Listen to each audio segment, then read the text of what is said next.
হিন্দুস্তানের জমিনের মধ্যে নবীর শানে গোস্তাখি হওয়ার কারণে, নবীর চরিত্র মুবারক নিয়ে কথা বলার কারণে ওই হিন্দুস্তানে যতগুলো আশিক রাসূল আছে, মুসলমান আছে, বাংলাদেশে সব মিলে আছে 18 কোটি মানুষ, আর হিন্দুস্তানে আছে শুধুমাত্র মুসলমান আছে 20 কোটি।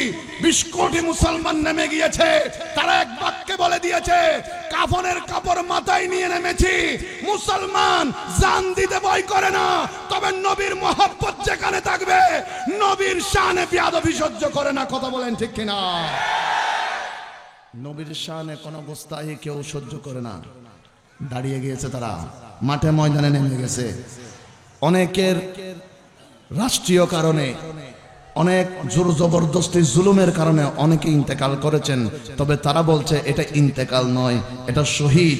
কারণ আমি হিন্দুস্তানে মরতে দেরি, আমার নবীর কদমে যেতে দেরি হবে না। আর একটু বড় করে বলেন না, এগুলো কোনো উস্কানিমূলক কথা নয়। আমি তো শুরুতেই বলছি, আমাদের দেশের অনেক হিন্দু ভাইয়ের জবানে আমি নবীর তারিফ শুনেছি। ওনারা নবীকে ভালোবাসেন, তারিফ করেন। যেমন আমাদের দেশে অনেকগুলো বই আছে, বিশ্বের শ্রেষ্ঠ 100 মনীষীর জীবনী। যারা শিক্ষিত ভাই আছেন, বই ব্যবহার করেন, বই পড়েন, তারা জানেন। লাইব্রেরিতে দেখবেন বিশ্বের শ্রেষ্ঠ 100 মনীষীর জীবনী। অনেক বই এরকম আছে, দেখবেন খ্রিস্টান লিখেছে, হিন্দু ভাই লিখেছে, কিন্তু আপনি যখন বইটা খুলবেন 100 জন শ্রেষ্ঠ মনীষীর পৃথিবীর মধ্যে আপনি যখন নামগুলোকে দেখবেন, প্রথম নম্বরের নামটা আমার নবী কামলিওয়ালা। তো তারাই তো প্রমাণ দিচ্ছে আমার নবী শ্রেষ্ঠ। আমার দেশের হিন্দু ভাইয়েরা এটা প্রমাণ করছেন, কিন্তু ওই জায়গার গুণ তারা নগরের। তো যাই হোক, মুসলমান যে তারা বসি একে অন্য বায়কল্লাহ দোয়া করিবেন, আল্লাহ ওই মুসলমান বায়কলর জিয়ানি তারা প্রতিবাদ করিবেন, এমনি দাবি লইন, এমনি আল্লাহ তারা দাবিরে কবুল করো। হযরতে কাতাদা সহ আর অনেক সাহাবীরা আল্লাহর নবীর সামনে দাঁড়িয়ে গেলেন, গাঁট হয়ে দাঁড়িয়ে গেলেন। এতগুলো তীর আসে, তারা একটা জন নড়ে না, ভয় পায় না। তারা বলে ইয়া রাসূলুল্লাহ, জান দিতে হয় দিয়ে ফেলবো, তারপরও তীর আগে মুস্তাফার শরীর মোবারকের মধ্যে প্রবেশ করবে না। যদি তীর আসে আগে আমরা সাহাবীদের কলিজার মধ্যে ঢুকবে। আল্লাহর নবীকে গাঁট দিয়ে দাঁড়িয়ে থাকলেন। হঠাৎ করে একটা তীর আসলো, এসে হযরতে কাতাদার ডান চোখের মধ্যে প্রবেশ করলো। হযরতে কাতাদা উফ শব্দ বলে একটা চিৎকার মেরে তিনি চিন্তা করলেন, হয়তো চোখের ভেতরে ঢুকেছে, জিনিসটা বের করে ফেললে হয়তো যন্ত্রণা কমে যাবে। হযরতে কাতাদার চোখ বেয়ে রক্ত পড়তে শুরু করলো, দাড়ি বেয়ে রক্তগুলো জমিনের মধ্যে পড়তে শুরু করলো। হযরতে কাতাদা যুবক ছেলেটা চিন্তা করলো, আমি যদি এটা টান দিয়ে বের করতে পারি ব্যথাটা হয়তো কমে যেতে পারে। এই চিন্তা করে যখন চোখটাকে তীর ধরে টান দিলেন, ওনার তীরের সঙ্গে সঙ্গে ওই চোখটাও হাতে চলে এসেছে। নবীর মহব্বতে চোখ কুরবান করে দিলেন।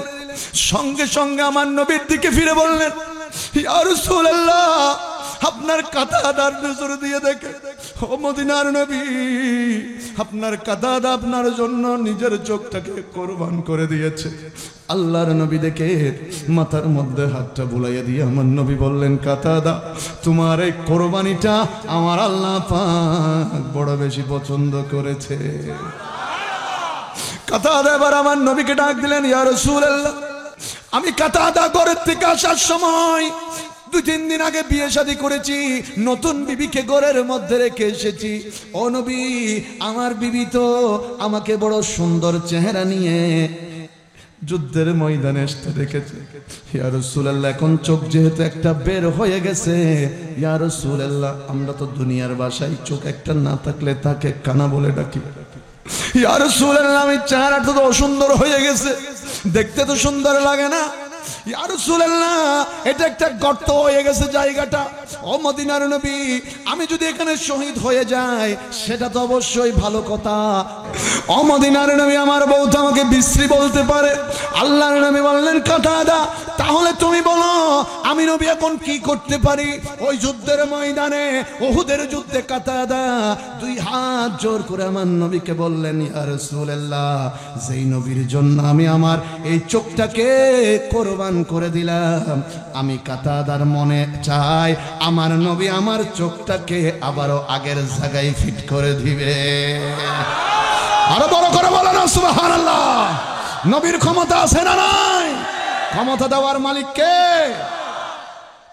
আমার নবী। লম্বা কথা, আমি খুব তাড়াতাড়ি শেষ করতে নিয়ত। নবী বললেন কাতাদার চোখটা দাও। নবীজি বাম হাত মোবারকে চোখটা নিলেন। সুবহানাল্লাহ। আরেকটু বড় করে বলেন না। কাতাদার হাত নবীজির কোন হাত মোবারকে? কাতাদার চোখ নবীজির কোন হাত মোবারকে? বাম হাত মোবারকে। নবীজি এবার দুই হাত বাড়িয়ে দিলেন। গভীর মনোযোগ, আপনার মনোযোগ নড়লে আলোচনা বুঝে আসবে না। গভীর মনোযোগ, সবাই এক বাক্যে আমার দিকে। আল্লাহর নবী দুই হাত বাড়িয়ে দিলেন, এক হাতে চোখ আর এক হাত খালি।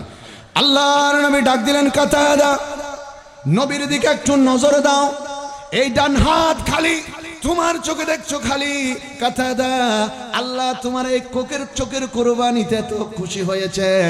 জিবরাইল আমিন এসে তোমার জন্য নবীর ডান হাতে জান্নাতের সার্টিফিকেট দিয়েছে। আর একটু বড় করে সুবহানাল্লাহ। ও কাতাদা, নবীর বাম হাত মোবারকের মধ্যে তো তোমার চোখটা তুমি নিজেই দেখতেছো। ও কাতাদা, এবার বলো, এই দুই হাতের মধ্যে দুইটা জিনিস, এক হাতে তোমার জান্নাত, আরেক হাতের মধ্যে তোমার চোখ। কাতাদা, দুইটা থেকে যে কোনো একটা নাও, আমি রাসূল তোমাকে যে কোনো একটা দিব। কাতাদা ডাক দিয়ে বললেন, ইয়া রাসূলুল্লাহ, দুইটা থেকে যেটাই চাই আপনি কি সেটাই দিতে পারেন? নবী বললেন, অবশ্যই দিতে পারি, আল্লাহ সেই ক্ষমতা দিয়েছেন। কাতাদা এবার আল্লাহর নবীর সামনে ওই চোখ বেয়ে বেয়ে পানিগুলো পড়ে আর আমার নবীকে ডাক দিয়ে বললেন, ইয়া রাসূলুল্লাহ, যদি জান্নাত চাই আপনার ডান হাতে, আর যদি চোখটা চাই আপনার বাম হাতে। ও নবী, দুটোটা যেহেতু আপনার হাতে, আমি কাতাদার মনের বিশ্বাস, আমার দয়াল নবী চাইলে আমাকে দুটোটা একসাথে দিতে পারে। আরো বড় করে সুবহানাল্লাহ বলেন, ইয়া রাসূলুল্লাহ। আবাজি সাহাবায়ে কেরামর মোহাব্বত জেলে বুদ্ধি এলে সুবহানাল্লাহ বড় করে হন। আবার মোহাব্বত আছে, বুদ্ধি আছে। ও নবী, দুনমান তো ওনার হাত মোবারক, অনেক সালি দুনমান দিতে পারেন। মদিনার নবী এই জবাবে খুশি হয়ে গেলেন। আল্লাহর নবী আবার ডান হাতটাকে কাতাদার মুখে মালিশ করে দিলেন। বললেন, কাতাদা যাও, আল্লাহর নবী তোমাকে জান্নাতের ওয়াদা দিচ্ছি। এবার বাম হাত মোবারকের চোখটাকে নবী সামনের দিকে ধরে নিজের থুতু মোবারক বের করলেন আর মালিশ করতে শুরু করলেন।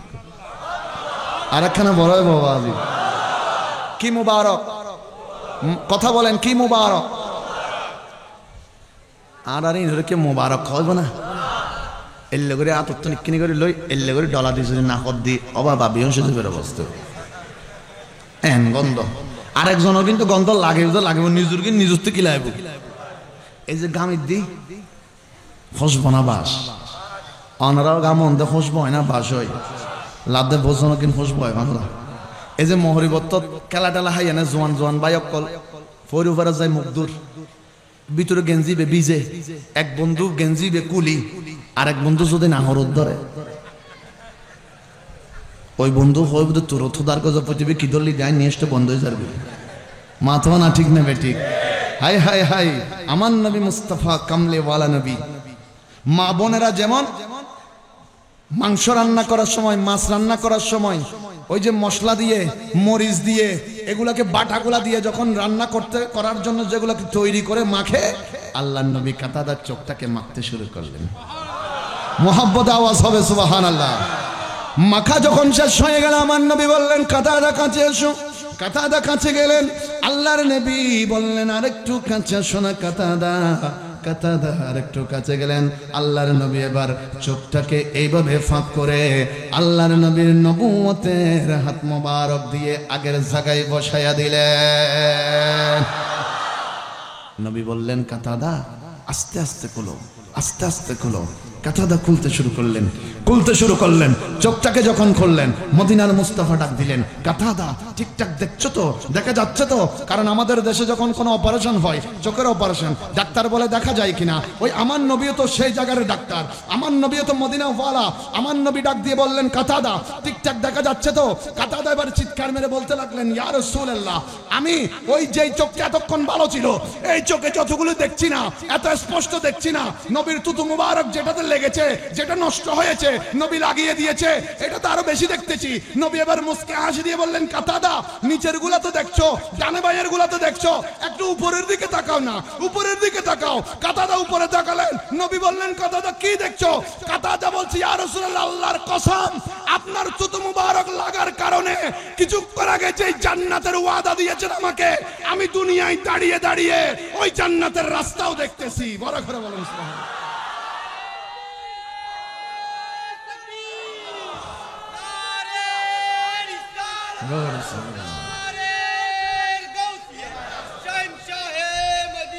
বড় করে বলেন না মারহাবা।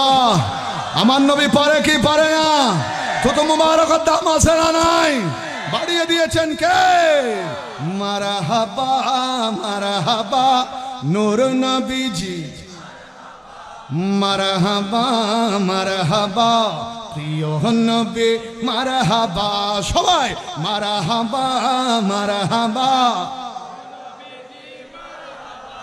মারহাবা মারহাবা প্রিয় নবী, হা হা দয়াল নবী, হা হা নূরের নবী। বড় করে একবার বলেন মারহাবা। পড়লে অনেক লম্বা হয়ে যায়, আমি শেষ করতে চাই 10 মিনিটে। মুআজ্জাজ হাজির, আমার নবী যে নূর, তাতে কোনো সন্দেহ আছে? নাই।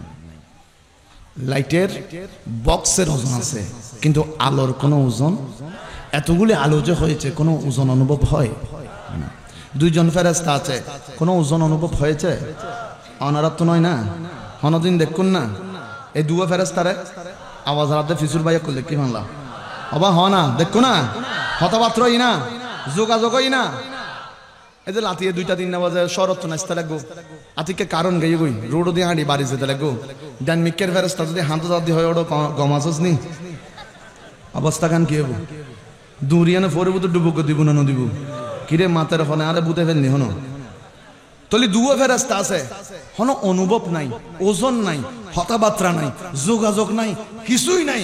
তলি কেন বইতে কি হুজুর আল্লাহ ক্ষমতা দিয়ে দেয়। বড় করে হন না সুবহানাল্লাহ। তলি ফেরেশতা 2 কিরামান কাতিবিন, বইতে কি হার ক্ষমতা লই, হাত দেওয়া ক্ষমতা লই। তো বাজি ফেরেশতা নোট দেই, ওজন নোট দেরি।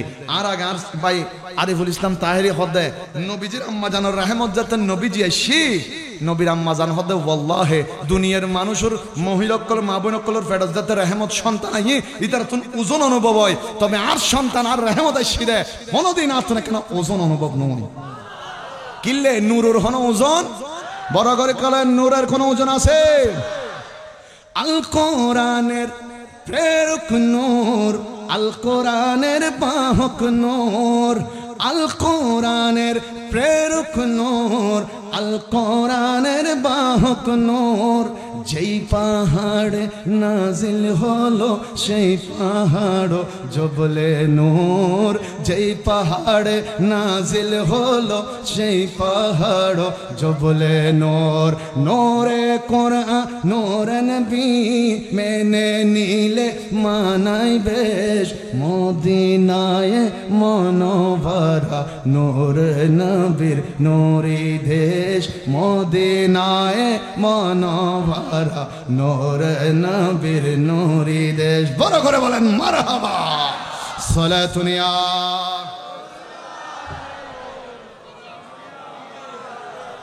সালাতুন ইয়া রাসূলুল্লাহ। আমার বাবা শেষ 10 মিনিটের আলোচনা গভীর মনোযোগ, একেবারে শেষ হবে ইনশাআল্লাহ।